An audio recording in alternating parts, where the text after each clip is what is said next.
Descubrí que mi hijo y mi nieta estaban viviendo en un coche. Me quedé helada, porque durante 2 años mi nuera me había estado mandando mensajes cada semana diciéndome que se habían mudado a Estados Unidos y que vivían felices. Cada mes yo le enviaba $5,000 para el tratamiento de la niña.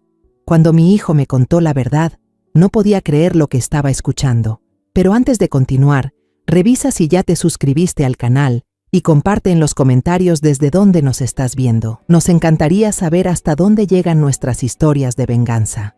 El aire de la tarde en Guanajuato era tan puro, con un toque de frío característico de la zona del altiplano. Me senté sola en una pequeña mesa de una cafetería al aire libre, observando en silencio el ir y venir de la gente. Este viaje en solitario, para mí, era una huida de mi propia soledad. Sin darme cuenta, mis dedos jugaban con el brazalete de plata en mi muñeca. Era el último recuerdo que él me había dejado, un regalo sencillo pero lleno de cariño. Justo en ese momento, un niño vendedor ambulante se acercó a mi mesa. Sus ojos me miraron con súplica, mientras sostenía una canasta llena de dulces de colores. Sonreí y negué con la cabeza de manera amable. Cuando apenas giré el rostro, un escalofrío recorrió mi espalda al sentir una mano que, desde atrás, tiró con fuerza del brazalete en mi muñeca. La fina cadena de plata se rompió al instante. ¡Ratero!, grité, pero mi voz se perdió entre la sorpresa y el pánico. Todo ocurrió demasiado rápido. Alcancé a ver la silueta de un joven delgado y ágil que corría como una flecha. El brazalete brillaba entre sus dedos. Sin pensarlo, me levanté de un salto, dejé unas monedas sobre la mesa y corrí detrás de él. El joven se escabullía entre la multitud con destreza y de pronto giró hacia un callejón estrecho y empinado. Hice todo lo posible por seguirlo. El pecho me ardía. Él era demasiado rápido y yo solo era una mujer mayor de más de 60 años. La distancia entre nosotros se hacía cada vez más grande. Giró varias veces entre pasadizos torcidos como un laberinto y, al doblar una esquina, desapareció por completo. Me detuve, con las manos apoyadas en las rodillas, jadeando. Sentía que el pecho me iba a estallar. Al levantar la cabeza, me di cuenta con horror de que estaba completamente perdida. Aquel lugar ya no era la zona turística llena de restaurantes elegantes y turistas. A mi alrededor solo había una calle empinada y desierta, tan silenciosa que resultaba inquietante. Las casas, una junto a otra, mostraban paredes desconchadas y algunas ventanas cerradas herméticamente. El atardecer empezaba a caer. La luz anaranjada del sol se reflejaba en las paredes, proyectando sombras largas y extrañas que parecían bailar sobre el empedrado frente a mí. Un sentimiento de ansiedad y miedo se apoderó de mí. Intenté regresar, pero todo lo que veía eran callejones idénticos. No tenía idea de por dónde había llegado. De pronto, mis ojos se detuvieron en un taxi Nissan Tsuru viejo, con la pintura desgastada, estacionado junto al borde de la acera. Parecía haber sido abandonado allí hacía mucho tiempo, como un pedazo de chatarra en medio de la ciudad antigua. Aún así, una chispa de esperanza se encendió en mí. Tal vez el conductor estaba cerca y podría indicarme el camino, o, con suerte, llevarme de regreso al hotel. Me acerqué y toqué suavemente la ventanilla trasera. El cristal estaba cubierto por una capa de polvo tan gruesa que no podía ver el interior. Toqué de nuevo, más fuerte. Nadie respondió. El silencio que siguió aumentó mi decepción. Desesperada, probé el picaporte. Para mi sorpresa, la puerta no estaba cerrada. Se abrió con facilidad, emitiendo un chirrido triste, como el quejido de un anciano. El aire dentro del coche era oscuro y sofocante, y un olor a humedad y encierro me golpeó el rostro. Entrecerré los ojos para mirar mejor, y entonces el corazón me dio un vuelco. En el asiento trasero, una pequeña figura estaba encogida, con la cabeza gacha y los brazos rodeando con fuerza una muñeca de trapo vieja y rota. Era una niña. La preocupación por mí misma se desvaneció de inmediato, reemplazada por la compasión hacia esa criatura indefensa. Suavemente pregunté: «Pequeña, ¿dónde están tus papás?». La niña levantó la cabeza lentamente. Bajo la tenue luz del atardecer, vi un rostro infantil cubierto de tierra, con grandes ojos redondos y asustados. Sentí que el corazón se me encogía. Sonreí con la mayor calma posible. Me quité lentamente el chal que cubría mi cabeza y las gafas de sol para que no se sintiera intimidada. La última luz del crepúsculo iluminó mi rostro. En ese instante vi cómo los ojos de la niña se abrían por completo. El miedo en sus ojos se desvaneció, dejando paso a una incredulidad absoluta. Sus pequeños labios temblaron, se movieron apenas, y luego la niña rompió en un llanto desgarrador. Un sollozo lleno de tristeza y desesperación, mezclado con un llamado apenas audible, pero tan claro como una puñalada directa al corazón, atravesando 2 años de distancia y mentiras. «Abuela, abuela». El bolso se me cayó de las manos. Su contenido se desparramó sobre el empedrado. Todo mi mundo pareció detenerse. Las piernas me flaquearon, la mente se me quedó en blanco, porque aquella niña delgada y sucia era Lucianita, mi nieta. Me metí rápidamente al coche, el espacio cerrado y sofocante me envolvió de inmediato. Pero no me importó. Abrí los brazos y la estreché contra mí. La niña se acurrucó en mi pecho, deshecha en sollozos. Sentía sus pequeños temblores atravesar la tela de mi blusa. La abracé más fuerte, acariciando su espalda huesuda, susurrando palabras sin sentido. «Tranquila, ya está la abuela aquí. Ya estoy contigo, mi Lucianita». Con la manga le limpié las lágrimas mezcladas con polvo que le ensuciaban la cara. Lucianita aferró con sus 2 manitas el borde de mi blusa, como si temiera que, al soltarme, yo desaparecería otra vez como un sueño. Pasó un largo rato antes de que sus sollozos se convirtieran en pequeños hipidos. Entonces me atreví a hablar, con la voz temblorosa. «Cuéntame, mi amor, ¿por qué estás aquí sola? ¿Dónde está tu papá Luis? ¿Y tu mamá Valeria?» La niña se sonó la nariz, restregando sus ojos enrojecidos contra mi hombro, y empezó a hablar. Las palabras de una niña de 5 años eran torpes y confusas, pero cada una me cortaba el alma como un vidrio roto. «Mamá tiene un tío Roberto», murmuró. «Ya no quiere a papá». Me quedé helada. «¿Roberto? ¿Quién era ese hombre?» «Mamá grita mucho a papá», siguió diciendo con tristeza. «Dice que papá no tiene dinero. Luego dijo que nos fuéramos». Tomó aire con dificultad, como si recordar le doliera. «No vivimos en Estados Unidos, abuela. Vivimos en una casa cerca del mar, muy grande, pero mamá nos echó».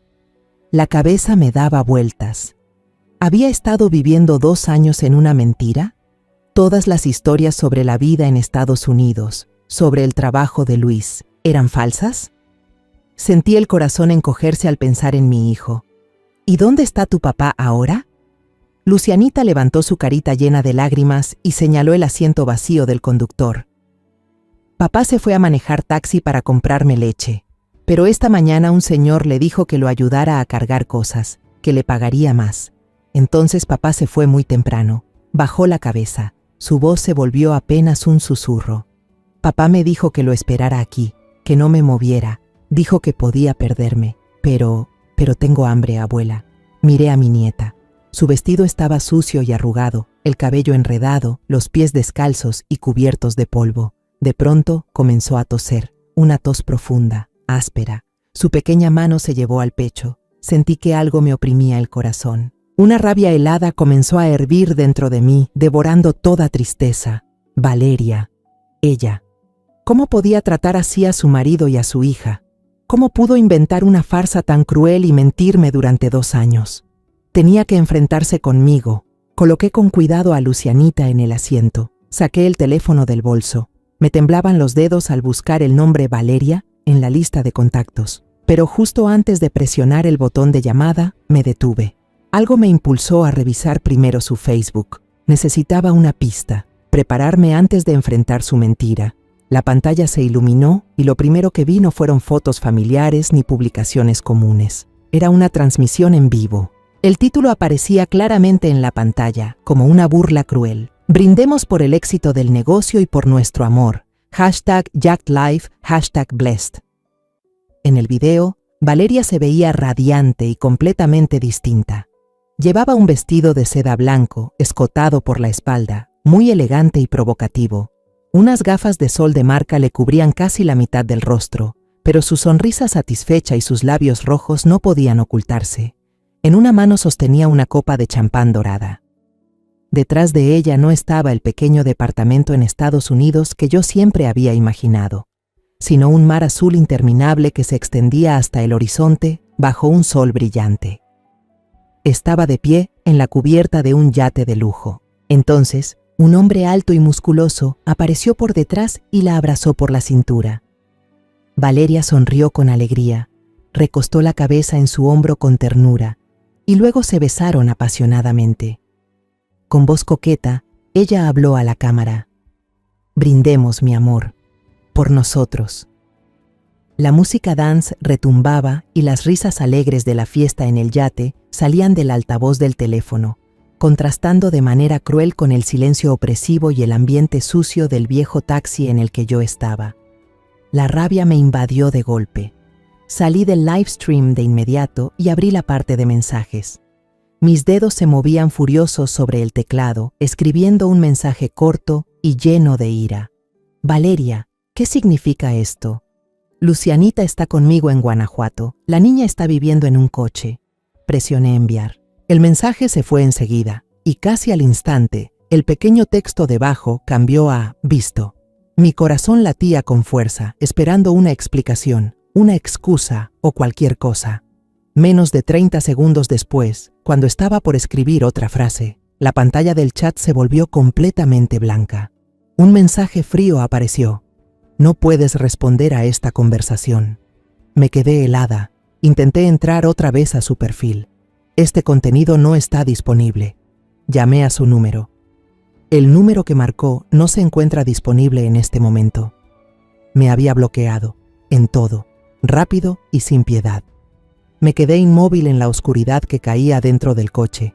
Seguía sosteniendo el teléfono inútil, la pantalla ya apagada. A mi lado, Lucianita, agotada y finalmente sintiéndose segura, se había dormido con la cabeza apoyada en mi hombro, respirando con calma. La furia dentro de mí se fue apagando, dejando solo un dolor helado y una determinación gélida. El aire dentro del coche se volvió tan frío como mi alma en ese momento. Lucianita dormía profundamente sobre mis piernas. Su respiración tibia era lo único que daba vida a ese espacio congelado. Deslicé suavemente mi suéter de lana y lo puse sobre ella, intentando cubrir sus pequeños hombros que temblaban en el sueño.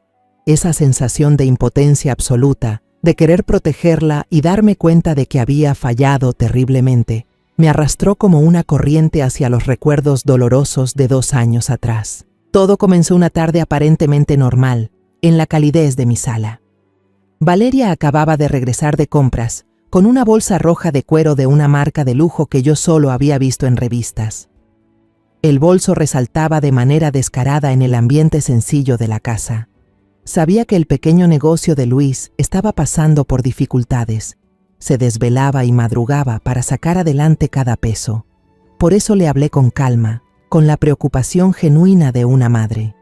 «Valeria, ese bolso está precioso, pero tal vez ahora sería mejor ahorrar un poco para Lucianita, ¿no crees?» Pensé que mis palabras eran solo un consejo sincero, pero me equivoqué. Esa noche, cuando Luis regresó agotado a casa, después de un largo día de trabajo, Valeria ya lo esperaba en la puerta con los ojos hinchados y enrojecidos. No dijo una palabra, solo extendió su brazo pálido. En él se veía una leve marca, una línea fina y superficial, una herida que ahora, al recordarla, sé con certeza que ella misma se había hecho con sus uñas. Entre sollozos, con la voz entrecortada, dijo: «Mira, Luis, tu mamá me llamó una mantenida, que solo sé gastar tu dinero. Yo solo le expliqué que lo compré con mis ahorros, y aún así, ella me empujó». Me quedé helada, sentí un zumbido en los oídos. ¿La había empujado? ¿La había insultado? Intenté explicarme. «Luis, no fue así, hijo, yo solo». Pero mi hijo no me dio oportunidad. Luis, el hijo que crié sola desde que su padre murió, el que siempre creí que me entendía mejor que nadie, me miró con una expresión que jamás olvidaré.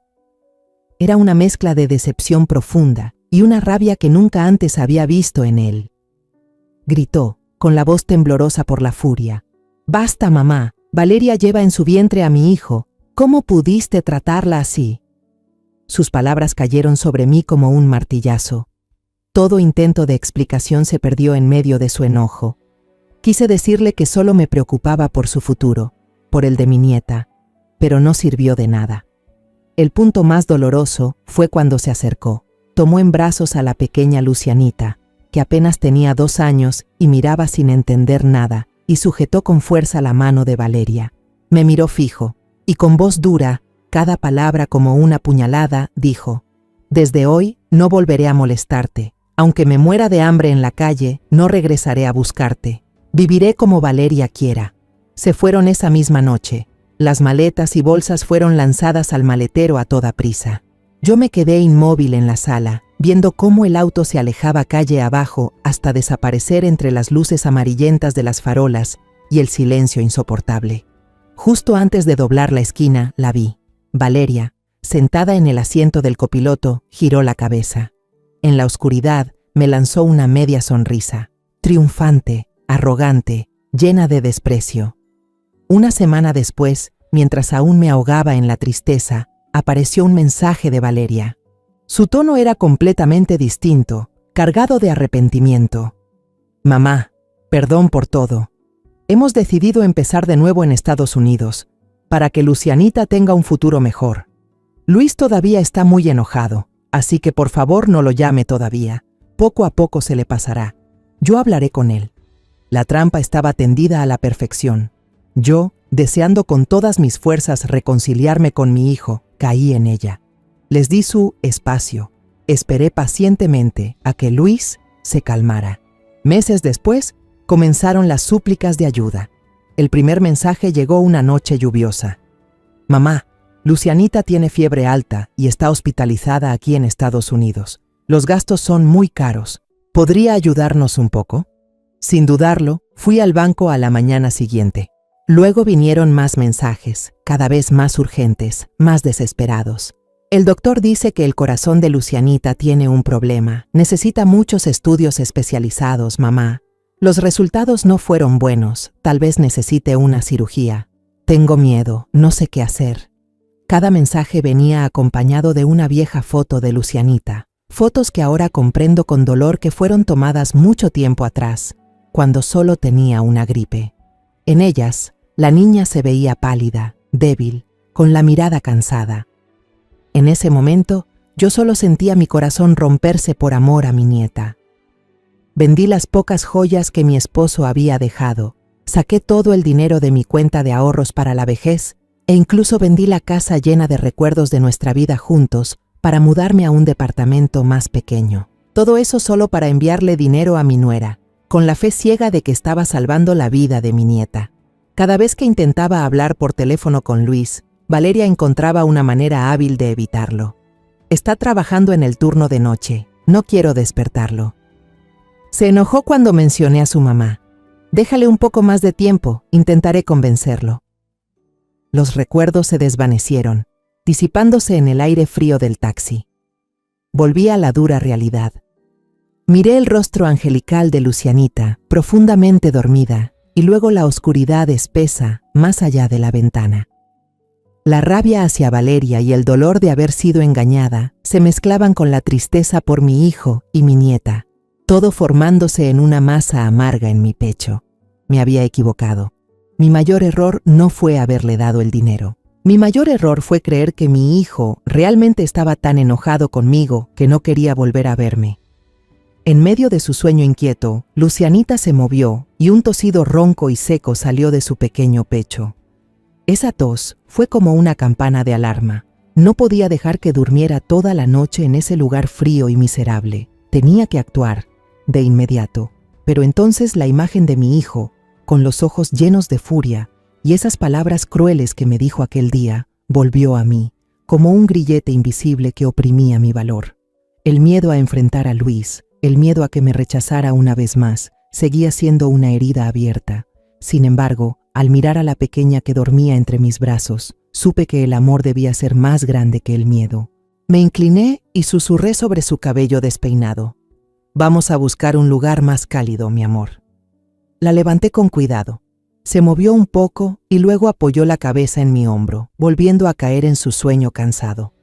Con mi nieta en brazos salí del coche. Cerré suavemente la puerta chirriante y seguí el camino cuesta arriba, hacia las luces brillantes del centro del pueblo. Bajo las farolas, nuestras sombras se alargaban sobre el empedrado, solitarias pero ya no perdidas.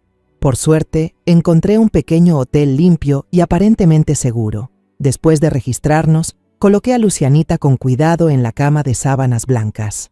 La niña abrió un poco los ojos, mirando a su alrededor con desconcierto. Sonreí y acaricié su mejilla. Esta es la aventura secreta de las dos, mi vida. Esta noche dormiremos en un pequeño castillo. Al escuchar la palabra aventura, sus ojos se iluminaron, el cansancio pareció desvanecerse. Asintió y una sonrisa emocionada apareció en su rostro. Al ver esa sonrisa, supe que había hecho lo correcto. A la mañana siguiente, después de bañarla y ponerle la ropa interior nueva que compré a toda prisa, llevé a Lucianita a la tienda Oxxo de la que ella me había hablado. Detrás del mostrador estaba una joven de ojos brillantes y sonrisa amable. En su placa se leía Carolina. Respiré hondo y me acerqué. Hola, soy la abuela de Lucianita. Empecé con la voz aún un poco temblorosa. Acabo de llegar de lejos y acabo de encontrarla. La situación de su padre ahora es muy complicada. ¿Podría pedirle un favor? Carolina me miró, luego miró a la niña que se escondía detrás de mis piernas, y sus ojos reflejaron compasión. Sin esperar su respuesta, reuní todo mi valor y puse un fajo considerable de billetes sobre el mostrador. Este dinero es para que compre leche, comida y fruta para la niña en los próximos días. Elija lo mejor. Mi nieta suele toser mucho. Por favor, cómprele un jarabe bueno. Hice una pausa y luego añadí, casi en un susurro. Pero por favor, no le diga a su padre que fue de mi parte. Diga que fue una clienta amable que quiso ayudar. Yo aún no estoy lista para verlo. Carolina me miró fijamente, con una comprensión que se reflejaba en la calidez de sus ojos. No hizo ninguna pregunta. Solo asintió en silencio y empujó suavemente el fajo de billetes hacia la parte de atrás del mostrador. No se preocupe, señora, dijo. Ese día comenzó un engranaje secreto, movido por el cariño y la esperanza. Pasé toda la jornada buscando un lugar donde quedarme. La suerte volvió a sonreírme. Encontré un pequeño departamento con balcón sobre la calle principal, a solo unos minutos caminando de la tienda de Carolina. Lo mejor de todo era que, desde el balcón, podía ver un tramo de la calle y la puerta del local. Pagué 3 meses de renta por adelantado, decidida a convertirlo en mi base secreta. Cada mañana iba temprano al mercado. Escogía las verduras más frescas, los cortes de carne más tiernos. Preparaba sopas nutritivas, ollas de avena humeante, y luego las guardaba con cuidado en termos para que se mantuvieran calientes. Las llevaba a Carolina, pidiéndole que las calentara para que Lucianita pudiera comer al mediodía. Compré para mi nieta algo de ropa nueva, algunos juguetes pequeños y un libro para colorear con crayones de todos los colores. Y cada atardecer, cuando el trabajo terminaba, me preparaba una taza de té caliente. Me sentaba en la vieja mecedora del balcón y esperaba con paciencia. Entonces, aparecía aquel viejo taxi Nissan Tsuru, avanzando despacio cuesta abajo. La primera vez que vi a Luis después de 2 años, sentí que el corazón se me detenía. Mi hijo estaba más delgado y moreno que en mis recuerdos. Su rostro mostraba el cansancio y la preocupación de alguien que ha sufrido demasiado. Llevaba una camisa desteñida y sus hombros, que antes parecían tan fuertes, ahora se veían vencidos, como si cargaran el peso del mundo. Contuve la respiración mientras lo veía entrar en la tienda y un momento después salir de la mano de Lucianita. Ella le contaba algo con entusiasmo. Él se inclinó para escucharla y una sonrisa rara, cansada pero infinitamente dulce, se dibujó en su rostro. Alzó a la niña en brazos y le dio un beso tierno en la frente. En ese instante, las lágrimas comenzaron a correr por mis mejillas sin que pudiera detenerlas. Quise correr hacia ellos, abrazarlos a los dos. Pero entonces, las palabras crueles de Luis resonaron en mi mente. Aunque me muera de hambre, no volveré a buscarte. Esa frase, Como un muro invisible y helado, me detuvo. El miedo al rechazo, la vergüenza de no haber podido proteger a mi familia, me paralizaron. Una vez, mientras entregaba a Carolina una olla de avena recién cocida, escuché el sonido familiar del motor del taxi. Luis había llegado antes de lo habitual. Mi corazón dio un vuelco. Sin pensar, me escondí tras una estantería alta repleta de botanas y dulces. Contuve la respiración, escuchando su voz ronca por el cansancio. Hoy me fue bien con los pasajeros. Muchas gracias por cuidar de la niña. No sé cómo pagarle a usted y a esa clienta tan amable. Escuchar su voz tan cerca, sentir su gratitud hacia una desconocida, me rompió el alma y al mismo tiempo me llenó de una calidez extraña. Permanecí inmóvil hasta oír el ruido del motor alejándose. Apreté con fuerza la mano sobre el estante para no caerme. Cuidarlos desde la distancia, aunque me doliera como una herida abierta, era lo único que podía hacer por ahora, al menos hasta reunir el valor suficiente. En los días siguientes, Lucianita empezó a mejorar. Gracias a la comida nutritiva y al jarabe para la tos, su voz ya no sonaba ronca y sus mejillas recuperaron algo de color. Una tarde, cuando soplaba una brisa suave sobre Guanajuato, yo estaba en la tiendita, sentada en el suelo fresco junto a Lucianita. Carolina había encontrado una vieja revista de viajes y yo le mostraba fotos de enormes camellos caminando por un desierto dorado. La risa clara y feliz de la niña llenaba el pequeño local, disipando toda tristeza. Por primera vez en mucho tiempo la vi realmente contenta, libre de preocupaciones. Olvidando toda precaución, la tomé en mis brazos y juntas comentábamos las imágenes entre risas. En ese instante de paz, me olvidé de que debía esconderme, me olvidé del miedo que siempre me acompañaba. Justo entonces, sonó la campanita sobre la puerta, ese tintineo tan familiar que anunciaba la llegada de un cliente. Levanté la vista, aún sonriendo, y me quedé helada. Luis estaba de pie en la entrada, con la mano aún en la manija de metal. Acababa de llegar del trabajo. Tenía la frente perlada de sudor y la camisa desteñida pegada a la espalda. El tiempo pareció detenerse. Nuestras miradas se cruzaron a través del pequeño espacio del local. Mi sonrisa se congeló y se hizo pedazos. El rostro demacrado de Luis cambió de expresión en cuestión de segundos, de una sorpresa absoluta a la confusión, luego a una herida profunda y finalmente a esa misma ira fría de hace 2 años. El muro de hielo que más temía volvió a levantarse ante mis ojos. En ese silencio mortal, la vocecita de Lucianita sonó como un trueno. La niña, sin notar la tensión, gritó alegre: «¡Papá! Mira, la abuela me está mostrando el camello». Sus palabras fueron como veneno, confirmando mi presencia y convirtiendo las dudas de Luis en una verdad irrefutable. Su mirada se oscureció. Sin decir una palabra, soltó la manija de la puerta y se dio la vuelta para salir. Sus pasos largos y firmes parecían querer huir de ahí, huir de mí. Sentí que alguien me apretaba el corazón con fuerza. El aire se me atascó en el pecho. Carolina, que había visto todo desde la caja, corrió hacia él sin dudarlo ni un segundo. «Señor Luis, espere, por favor, no se vaya», le gritó con voz suplicante. Luis no se detuvo, incluso aceleró el paso. Carolina tuvo que adelantarse y ponerse frente a él. Respiraba agitadamente, pero su voz fue clara. «Ella viene todos los días. Le trae comida caliente, compra medicinas y ropa nueva para Lucianita. Todas las noches se queda en el balcón mirando el auto hasta que desaparece. Por favor, ella todavía lo quiere mucho». Las palabras de Carolina fueron como flechas clavándose en la espalda rígida de mi hijo. Luis se detuvo. Sus hombros, antes tan anchos, ahora se veían solos, caídos. Permaneció quieto un largo rato, de espaldas a mí, como si estuviera librando una batalla interna. Luego, muy despacio, se dio la vuelta. Entró nuevamente al local, evitando mirarme a los ojos. Fue directo al estante de bebidas, tomó una botella de agua. Pude ver cómo le temblaba la mano al abrirla. Carolina, siempre atenta, murmuró: Tal vez podrían hablar en el cuarto de atrás. Aquí no es buen lugar». En el pequeño almacén desordenado, con una bombilla amarillenta colgando del techo, nos quedamos frente a frente. El silencio era tan pesado que podía oír los latidos desbocados de mi corazón. El olor a cartón viejo y polvo hacía el aire aún más denso. Finalmente, no aguanté más. Hablé con la voz ronca, quebrada. Luis, perdóname. Esas 2 palabras parecieron romper el dique que lo contenía.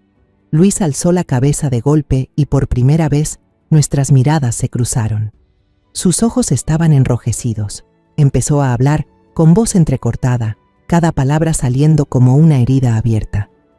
Nosotros no nos fuimos a Estados Unidos, mamá. Valeria dijo que quería empezar de nuevo en Puerto Vallarta. Me convenció de vender la casa de ustedes, juntar todos los ahorros y comprar una villa frente al mar. Respiró temblando.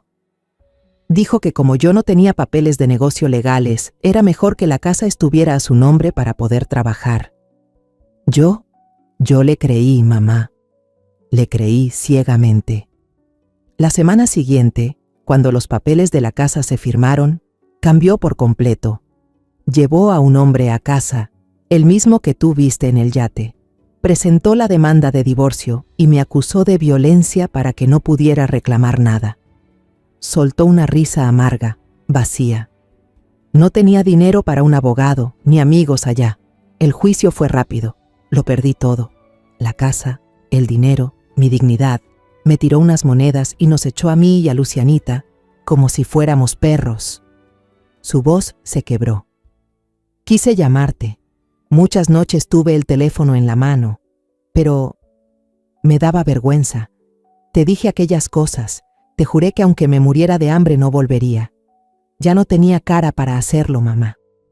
Solo me quedaba conducir lejos, muy lejos, hasta aquí, donde nadie nos conociera, para empezar de nuevo. Cuando terminó de hablar, ya no pudo contenerse más. Se derrumbó, cubriéndose el rostro con las manos, los hombros anchos temblando con el llanto mudo de un hombre que ha llegado al límite. Me acerqué sin dudarlo. Abracé el cuerpo alto pero tambaleante de mi hijo. Lo apreté contra mí, como cuando era un niño que se caía, acariciando su espalda temblorosa mientras lloraba. Mis lágrimas se mezclaron con las suyas, calientes y saladas. 2 años de distancia, de malentendidos, de mentiras y dolor oculto, todo se desvaneció en ese abrazo lleno de verdad y sufrimiento absoluto. Cuando nos separamos, Carolina ya estaba de pie en la puerta, con un vaso de agua tibia en la mano, y junto a ella, Lucianita se frotaba los ojos, medio dormida. La niña nos miró, luego miró a su padre, con esa inocencia que no entiende por qué sus ojos están rojos. Después de agradecerle una y otra vez a Carolina, llevé a Luis y cargué a Lucianita, que dormía apoyada en mi hombro, de regreso al departamento que acababa de rentar. El camino de vuelta fue corto, pero pesado. No dijimos nada, solo se oían los pasos de Luis y la respiración tranquila de Lucianita. Cuando abrí la puerta del departamento, una luz cálida se derramó desde adentro. Luis se quedó inmóvil en la entrada, observando la pequeña sala ordenada, el sofá limpio, la ropa nueva de Lucianita doblada con cuidado sobre una silla y la olla de sopa de pollo todavía caliente sobre la estufa. «Mamá, ¿cuánto tiempo llevas aquí?», preguntó con la voz ronca, con un tono entre agradecido y avergonzado. «Lo suficiente para saber que mi hijo necesita una comida caliente», respondí suavemente, conteniendo la emoción. En la pequeña sala, acomodé a Lucianita en el sofá y le cubrí el cuerpo con una manta delgada. Se movió un poco y volvió a dormirse. Fui a la cocina, preparé una taza de té de jengibre caliente para que Luis se calmara. El aroma picante del jengibre llenó el aire, suavizando un poco la tensión. Me senté frente a él, entrelacé las manos. En ese momento ya no había lágrimas, ni autocompasión. Solo la verdad esperando salir a la luz. Respiré hondo y hablé con una serenidad extraña. «Luis, hay algo que tengo que mostrarte. Durante estos 2 años, no tenía idea de que estaban en Puerto Vallarta. Yo creía que tú y mi nieta estaban en Estados Unidos. Abrí mi teléfono, entré al historial de mensajes con Valeria y se lo tendí. Ella me dijo que Lucianita tenía una enfermedad cardíaca congénita, que necesitaba mucho dinero para el tratamiento. Luis tomó el teléfono, frunció el ceño y empezó a leer. Bajo la luz amarilla pude ver cómo su rostro cambiaba. Del asombro pasó a la incredulidad, luego a una expresión helada de furia mientras avanzaba por los mensajes cada vez más desesperados. Mamá, el médico dice que hay que ponerle un marcapasos a la niña, cuesta $20,000, ya no sé qué hacer. La niña es alérgica al medicamento, necesita uno especial muy caro, casi $3,000 al mes. Por favor, ayúdame. Luis está muy deprimido últimamente, su trabajo no va bien, se culpa por no poder mantenernos. Ayúdanos una vez más, te lo ruego. Levantó la vista de golpe. Sus ojos, rojos de rabia, parecían arder. Sus manos apretaban el teléfono con tanta fuerza que los nudillos se pusieron blancos. Su voz temblaba, no de tristeza, sino de furia. Todo es mentira, mamá. Todo fue inventado. Lucianita nunca tuvo una enfermedad del corazón. Solo tiene un poco de asma heredada de mí y a veces tose cuando cambia el clima. En cuanto llegamos a Puerto Vallarta, ella me echó de la casa. ¿Cómo podría haberme deprimido por la enfermedad de la niña si nunca existió? Nos quedamos en silencio. La verdad era demasiado cruel, demasiado repugnante. Superaba todo lo que mi mente podía imaginar. Me levanté despacio, entré en la habitación y regresé con una caja de zapatos vieja.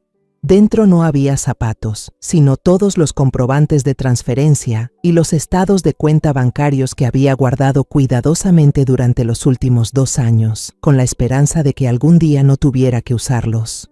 Los vacié sobre la pequeña mesa de madera. Cada hoja blanca y delgada, marcada con números sin alma, cayó sobre la mesa como hojas secas en invierno. Cada papel era una parte de mi esperanza, una parte de mi cariño, una parte de los ahorros de toda mi vida. Luis y yo empezamos a sumar, cada cifra, cada transacción. El número final apareció, claro y doloroso como una puñalada, $121,450. Esa cantidad no era solo todo mi dinero para la vejez, también era el dinero que obtuve al vender la casa donde Luis creció, donde cada rincón estaba lleno de recuerdos de mi esposo y de mí. Todo, absolutamente todo, había sido transferido a la cuenta de Valeria para que ella viviera una vida de lujo sobre el sufrimiento de su propio esposo y la enfermedad inventada de su hija. La transmisión en vivo en el yate que vi ayer volvió a mi mente, nítida y cruel. Valeria reía, abrazaba a su amante, brindaba con champán pagado con mi dinero, con mis lágrimas, con la mentira de un corazón enfermo que necesitaba cirugía, mientras la pequeña Lucianita dormía plácidamente en el sofá. El dolor dentro de mí se congeló. Ya no era debilidad ni compasión. Se convirtió en un bloque de hielo, en una decisión de acero. Miré a mi hijo a los ojos, con una voz firme y más fría que nunca.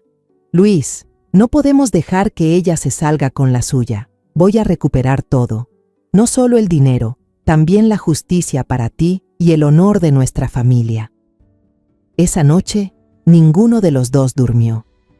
Nos quedamos en silencio en la sala, junto a Lucianita, que dormía tranquila, ajena a todo. La verdad desnuda que acabábamos de descubrir había secado nuestras lágrimas, dejando solo una furia helada y una determinación inquebrantable. Cuando los primeros rayos del amanecer asomaban por la ventana, con la luz débil de Guanajuato, Luis y yo ya estábamos sentados a la mesa. No hacía falta decir nada más. Sabíamos lo que teníamos que hacer. Abrí la agenda de contactos del teléfono. Pasé los nombres familiares hasta encontrar uno con el que no hablaba desde hacía mucho. Rafael Soto. Era el mejor amigo de mi difunto esposo, un abogado penalista muy respetado y honesto en Ciudad de México. Desde que mi marido murió, había evitado molestarlo por su vida tan ocupada, pero ahora no tenía otra opción. Marqué su número, con el corazón latiendo con fuerza en el pecho. Después de unos tonos, una voz grave y cálida sonó al otro lado de la línea. «¿Elena? ¿Eres tú?» Al escuchar su voz, al oír cómo pronunciaba mi nombre con tanto afecto, toda la fortaleza que había intentado mantener se vino abajo. No pude contener las lágrimas. Entre sollozos, le conté brevemente toda la historia. Cómo Valeria nos había engañado durante 2 años, la situación desesperada de Luis y la pequeña Lucianita que acababa de encontrar. Rafael guardó silencio, escuchando sin interrumpirme ni una sola vez. Su silencio no era indiferencia, sino la concentración absoluta de un profesional. Cuando terminé de hablar, solo dijo una frase firme, con una voz llena de autoridad. No te preocupes, Elena. Por la amistad que tuve con mi hermano del alma, no permitiré que tu hijo sea perjudicado. Envíame todo lo que tengas. Todas sus palabras fueron como un tranquilizante que me devolvió la calma. Empezamos a actuar de inmediato. Pasé todo el día frente al computador, tomando capturas de pantalla de cada mensaje fraudulento de Valeria, organizando los comprobantes de transferencia en orden cronológico. Cada imagen, cada cifra, era una prueba del engaño y de la codicia sin límites de esa mujer. Luis estaba sentado a mi lado, tratando de recordar y escribir un informe detallado y claro sobre todo lo que había sucedido en Puerto Vallarta. Desde que lo engañaron para comprar la casa, las falsas acusaciones, hasta el momento en que lo echaron lleno de rabia. Todo lo enviamos por correo electrónico a Rafael. Él llamó enseguida y nos pidió que mantuviéramos la calma. A partir de ahora, ustedes sigan con su vida normal. Cuida bien a Lucianita. No hagas nada que alerte a esa víbora. Del resto, me encargo yo. Dijo que había contratado a un detective privado de confianza en Puerto Vallarta para empezar a seguir a Valeria. Días después llegaron los primeros informes, y eran más amargos de lo que imaginábamos. El reporte del detective venía acompañado de fotos tan nítidas que dolían. Valeria vivía en la misma mansión frente al mar que Luis había comprado con todos sus ahorros. Conducía un Mercedes convertible blanco reluciente y frecuentaba clubes náuticos y los restaurantes más exclusivos de la ciudad. Su vida era una sucesión de lujos, construida sobre mentiras y sobre nuestro dolor. En una de las fotos, Valeria aparecía de la mano con un hombre, saliendo de una joyería de alta gama. Ese hombre era el mismo que había aparecido en el video en vivo del yate. Luis entrecerró los ojos mirando la pantalla y de pronto se quedó helado. Su rostro se puso pálido, los labios le temblaban. No puede ser. Mateo. Le pregunté con preocupación. ¿Quién es Mateo, hijo? Luis levantó la mirada hacia mí. En sus ojos había un dolor más profundo que el de haber sido traicionado por su esposa. Con voz quebrada respondió: es Mateo, mi mejor amigo, mamá. Alguien que consideraba como un hermano era una traición sobre otra traición. Luis contó que Mateo había sido el testigo de Valeria en el juicio de divorcio, declarando ante el juez que Luis era violento y que golpeaba a su esposa e hija. El testimonio de su amigo fue el golpe final que lo destruyó todo. Mientras tanto, en Ciudad de México, Rafael movía sus contactos. Habló con un amigo suyo que trabajaba como secretario en el Tribunal de Puerto Vallarta y consiguió una copia certificada del expediente completo del divorcio. Esa noche, Rafael nos llamó por videollamada. Su rostro apareció en la pantalla, serio, pero con una chispa de astucia en la mirada. Tengo algo que quiero que vean. Esto es lo que va a derrumbarla, dijo. Proyectó el documento y amplió una pequeña cláusula al final de la página, redactada con una precisión que solo un abogado muy hábil podría tener. El texto decía: tras el divorcio, ambas partes quedan liberadas de cualquier obligación o responsabilidad económica o parental futura. La señora Valeria Mendoza tendrá la custodia completa de su hija Lucianita García y asumirá todos los gastos relacionados con la menor. Luis apretó los dientes, furioso. Ese día ella y su abogado me obligaron a firmar esto. Dijo que era la única forma de que no me acusara de violencia. Todo estaba planeado para que yo no pudiera reclamar mis bienes ni la custodia de mi hija después. Rafael asintió y una sonrisa afilada apareció en su rostro. Exacto. Ella usó esto contra ti. Pero ahora, esto mismo será su perdición. Esta cláusula demuestra que, después del divorcio, no tenía ningún derecho legal para exigir ayuda económica a tu familia, especialmente a tu madre. Todo el dinero que ustedes enviaron, basándose en sus mentiras sobre la supuesta enfermedad de la niña, puede considerarse fraude y apropiación indebida. Luis fue demasiado confiada. Ella misma se puso la soga al cuello. Todo estaba listo. Las piezas finalmente encajaban. Esa misma noche, Rafael redactó una denuncia penal, adjuntando todas las pruebas que habíamos reunido: los mensajes falsos, los estados de cuenta bancarios, la declaración de Luis, el informe y las fotos del detective. Y lo más importante, la copia del acta de divorcio con aquella cláusula mortal. Nuestra lucha por la justicia estaba por comenzar. Una semana después, Rafael me llamó. Su voz sonaba tranquila, pero yo podía sentir la seguridad en ella. El tribunal notificó que la citación había sido entregada personalmente a Valeria en su lujosa mansión de Puerto Vallarta. Ella me llamó, contó Rafael. Gritaba como una fiera herida por teléfono, amenazando con demandarnos por difamación y acoso. Parece que todavía confía bastante en su propia farsa. La audiencia fue programada en una pequeña sala del Tribunal de Guanajuato. Aquella mañana, Luis y yo llegamos muy temprano. Carolina se había ofrecido a cuidar de Lucianita. La niña pensaba que su padre y su abuela tenían que salir por trabajo. Luis llevaba una camisa blanca perfectamente planchada que yo misma había alisado la noche anterior, una prenda que no se había puesto en mucho tiempo. Su rostro se veía delgado, cansado, con las huellas del estrés marcadas en cada línea, pero sus ojos brillaban con una determinación que jamás le había visto. Nos sentamos en la primera fila, la destinada a los demandantes. Sostuve la mano áspera de mi hijo con fuerza, intentando pasarle algo de energía, aunque la mía también temblaba. No pasó mucho antes de que la puerta del tribunal se abriera. Valeria entró acompañada de un abogado joven, casi un muchacho, con aire de suficiencia. Llevaba un elegante traje color crema de marca, el cabello rizado con ondas perfectas y un maquillaje impecable que ocultaba cualquier emoción. Caminaba con sus tacones altos sobre el piso de madera, y cada paso sonaba seco, distante, como un golpe de arrogancia. Nos lanzó una mirada altiva, con un toque de desprecio, como si fuéramos simples intrusos, robándole su valioso tiempo. La audiencia comenzó. El ambiente se volvió solemne y tenso. Cuando el juez le pidió que hablara, Valeria se puso de pie y respondió con una calma estudiada, su voz limpia y dulce, como si realmente fuera una víctima. Señor juez, no entiendo por qué estoy aquí. Todo ese dinero fue un regalo voluntario de mi ex-suegra, la señora Elena, para cuidar a su nieta. Ella ama a la niña y quería darle la mejor vida posible, algo que un padre desempleado como Luis no podía ofrecer. Yo no engañé a nadie. Esto es claramente una calumnia. Luis apretó mi mano con tanta fuerza que sentí cómo sus nudillos se marcaban. Las venas se le tensaron sobre la piel. Le acaricié el brazo y susurré: «Tranquilo, hijo. Rafael se encargará de todo». Era el turno del abogado Rafael. Se levantó con una postura firme y segura. No levantó la voz ni usó grandes discursos.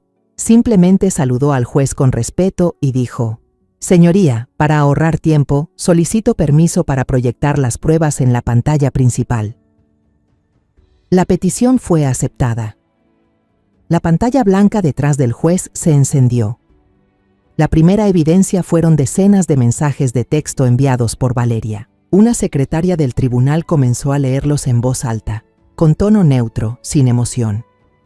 «Señora, la enfermedad del corazón de la niña ha empeorado. El doctor dice que necesita más revisiones. Tengo miedo. Dicen que la cirugía debe hacerse pronto o será muy peligroso. Luis está muy deprimido últimamente. No deja de culparse a sí mismo». La sala entera quedó en silencio. Todas las miradas se dirigieron hacia Valeria. Su máscara de serenidad seguía en su lugar, pero sus labios rojos se apretaron con fuerza, el primer signo de tensión. Luego, Rafael mostró los comprobantes de cada transferencia. Cada transacción estaba perfectamente registrada, con fechas que coincidían al detalle con los mensajes desesperados que acababan de leerse. Y entonces apareció en pantalla el total: más de $120,000, resaltado en rojo, grande y claro. Un murmullo recorrió la sala. Vi al joven abogado de Valeria empezar a sudar por la frente. Finalmente, Rafael presentó su golpe maestro, el as bajo la manga que había estado guardando. El hombre se levantó y presentó al juez un conjunto de documentos notariados. Su señoría, este es el decreto de divorcio entre la señora Valeria Mendoza y mi cliente, el señor Luis García. Este fallo tiene validez legal desde hace 2 años. Le pido al tribunal que preste atención a la cláusula número 5 en la tercera página. Carraspeó y luego leyó en voz alta, marcando cada palabra con firmeza. La señora Valeria Mendoza tendrá la custodia completa de su hija Lucianita García y será la única responsable de todos los gastos relacionados con la menor. Terminó de leer y por primera vez en toda la audiencia se volvió hacia Valeria. Su mirada era cortante como una cuchilla. La mayoría de estos mensajes de auxilio y las transferencias de dinero ocurrieron después de que usted se divorció y renunció voluntariamente a cualquier derecho económico respecto a la familia de su exesposo.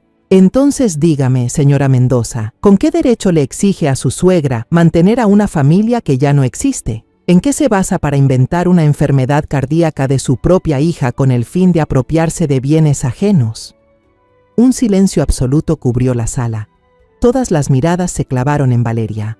La máscara de serenidad y soberbia que llevaba se desmoronó. Su rostro, maquillado con esmero, comenzó a palidecer y mancharse. Sus ojos se abrieron de par en par, buscando desesperadamente al abogado como si él pudiera salvarla. Pero el joven solo bajó la cabeza, evitando mirarla, y sus manos temblorosas pasaban páginas sin sentido. Valeria balbuceó, intentando articular palabras, pero lo único que salió fueron sonidos rotos. Yo solo era por Lucianita. Quería que tuviera una vida mejor. El juez golpeó con fuerza el mazo. El sonido seco y contundente marcó el final del patético acto. En ese instante, observé el rostro aturdido y desesperado de la mujer que alguna vez fue mi nuera. No sentí satisfacción ni alegría por haber cobrado venganza. Solo un vacío extraño. El enfrentamiento que tanto temí y esperé había terminado. La verdad, tardía, dolorosa, por fin había salido a la luz de la justicia. Tras el golpe del mazo, el juez anunció un receso de 30 minutos para deliberar.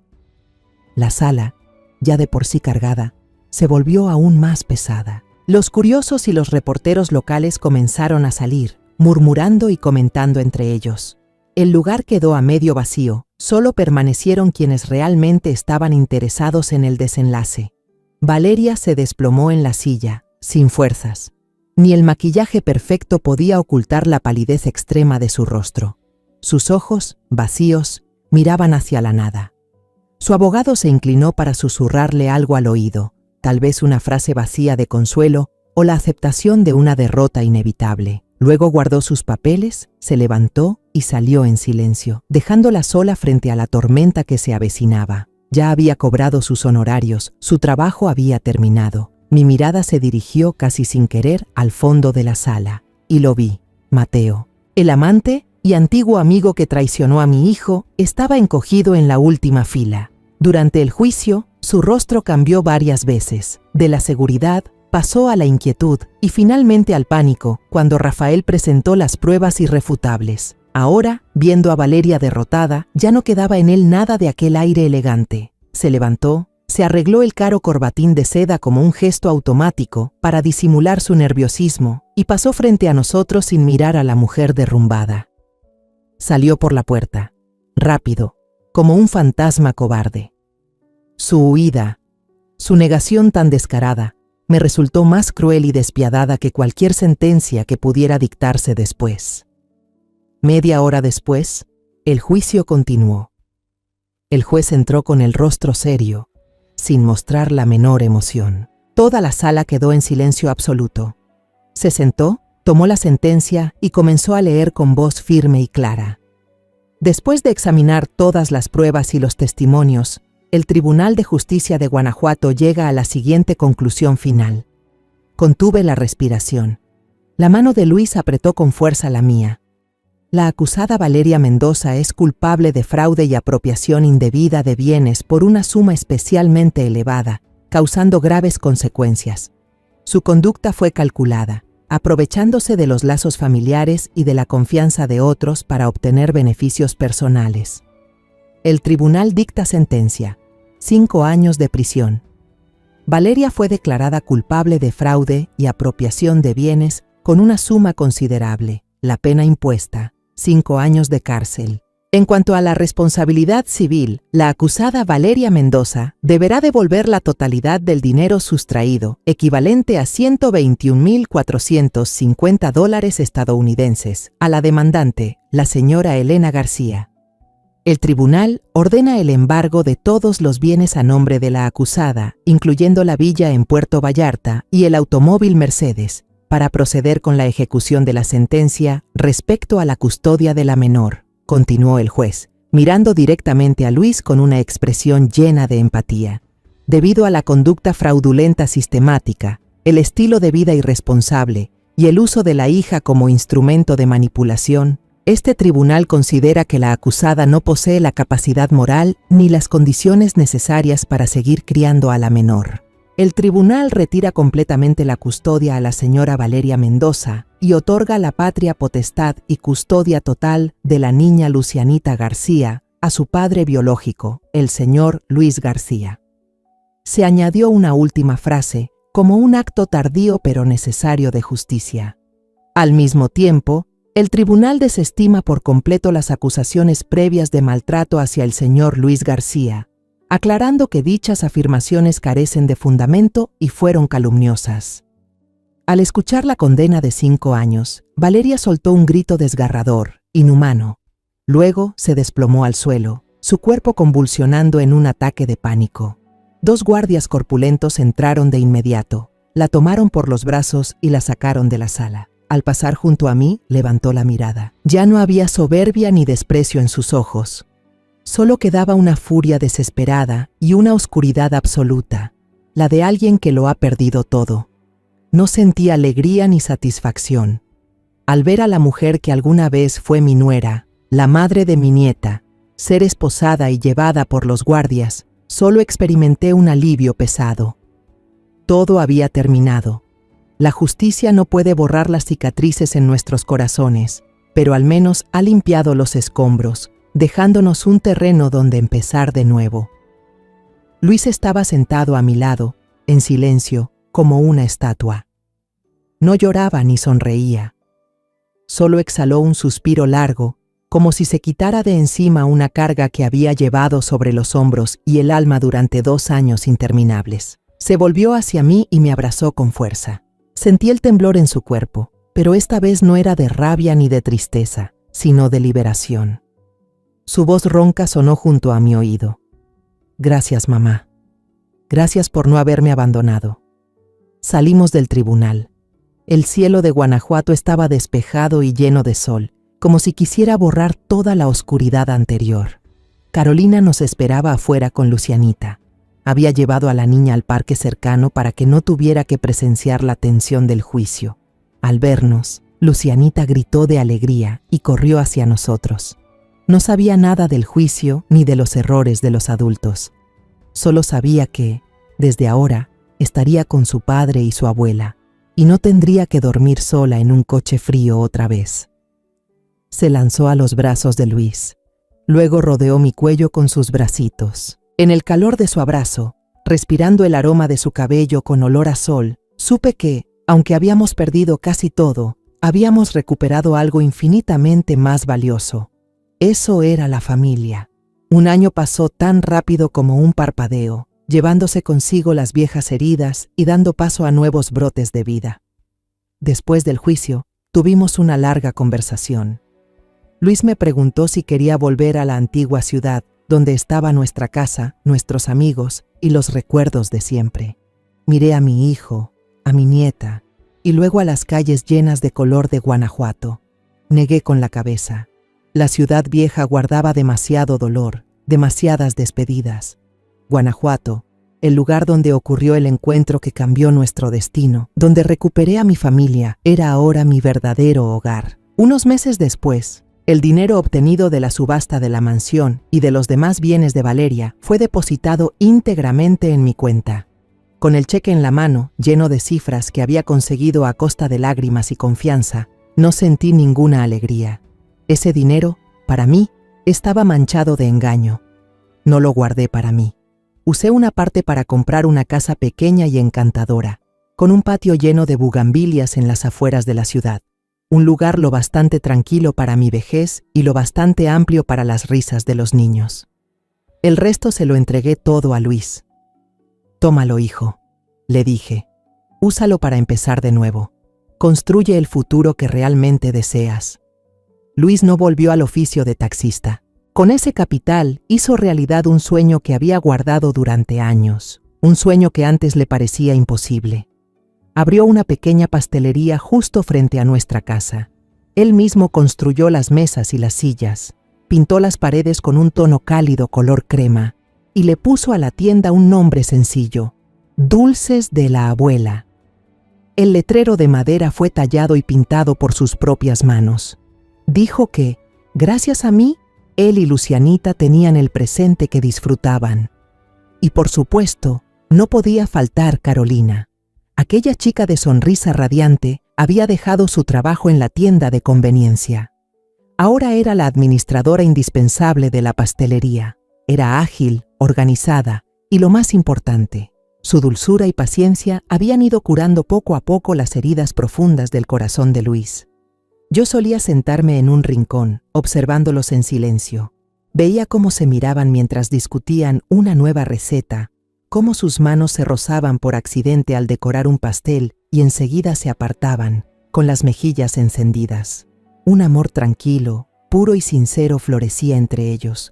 Un amor sin estridencias ni prisas, constante y cálido como el aroma del pan recién horneado que llenaba el aire cada mañana. Lucianita ya tenía 6 años. Era una niña sana, vivaz y mucho más habladora. Gracias a los cuidados y tratamientos adecuados, su asma casi no volvía a aparecer. Amaba la pastelería más que ningún otro lugar. A menudo corría detrás de Carolina, ayudándola a colocar los croissants dorados en las bandejas, o probando con seriedad un nuevo sabor de crema que su padre acababa de preparar. A veces, entre juegos, la llamaba Mamá Caro. En esos momentos, Carolina nunca la corregía, solo sonreía y le acariciaba el cabello con ternura. Y yo sabía que, muy pronto, mi nieta tendría una verdadera madre. El viejo taxi Nissan Tsuru, testigo de los días más difíciles, no fue vendido. Luis dedicó una semana entera a repararlo, pulirlo y pintarlo con sus propias manos.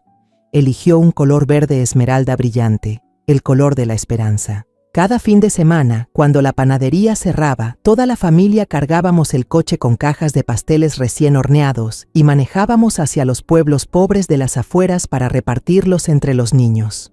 El coche que antes representaba el estancamiento y la desesperación, ahora se había convertido en el vehículo de la alegría y la solidaridad. Las risas de los niños al recibir los pasteles eran para nosotros más dulces que cualquier tipo de azúcar. Mis mañanas ahora comienzan con pequeñas rutinas sencillas. Me levanto temprano, preparo una taza de café negro bien fuerte y salgo a sentarme en la vieja silla de mimbre del patio. Desde ahí, puedo escuchar las risitas de Lucianita jugando con Luis en la cocina, mezcladas con el aroma a mantequilla, azúcar y vainilla que se escapa de la panadería y llena todo el ambiente. La luz del amanecer en Guanajuato acaricia suavemente las bugambilias color fucsia y violeta, llenando todo de calidez y tranquilidad. Sonrío. Doy un sorbo al café amargo cuyo sabor final resulta sorprendentemente dulce. La vida me ha arrebatado muchas cosas. A mi esposo querido, la confianza, el dinero y aquellos años de paz. Pero, de alguna manera casi milagrosa, también me ha devuelto cosas aún más hermosas. Me digo a mí misma que nuestra historia no es una historia de venganza, ni de quién gana o quién pierde. Es una historia de renacimiento, de encontrar la luz después del túnel más oscuro. Y el amor de una familia, al igual que este amanecer, siempre tiene el poder extraordinario de disipar cualquier sombra. La historia que acabas de escuchar ha cambiado los nombres y lugares para proteger la identidad de las personas involucradas. No contamos esto para juzgar, sino con la esperanza de que alguien escuche y se detenga a reflexionar. ¿Cuántas madres están sufriendo en silencio dentro de su propio hogar? De verdad me pregunto, si tú estuvieras en mi lugar, ¿qué harías? ¿Elegirías callar para mantener la paz o te atreverías a enfrentarlo todo para recuperar tu voz? Quiero saber tu opinión, porque cada historia puede ser una vela que ilumine el camino de alguien más. Dios siempre bendice, y estoy segura de que el valor nos llevará hacia días mejores. En este momento, en la pantalla final dejaré 2 de las historias más queridas del canal. Estoy segura de que te sorprenderán. Gracias por haberte quedado conmigo hasta este instante.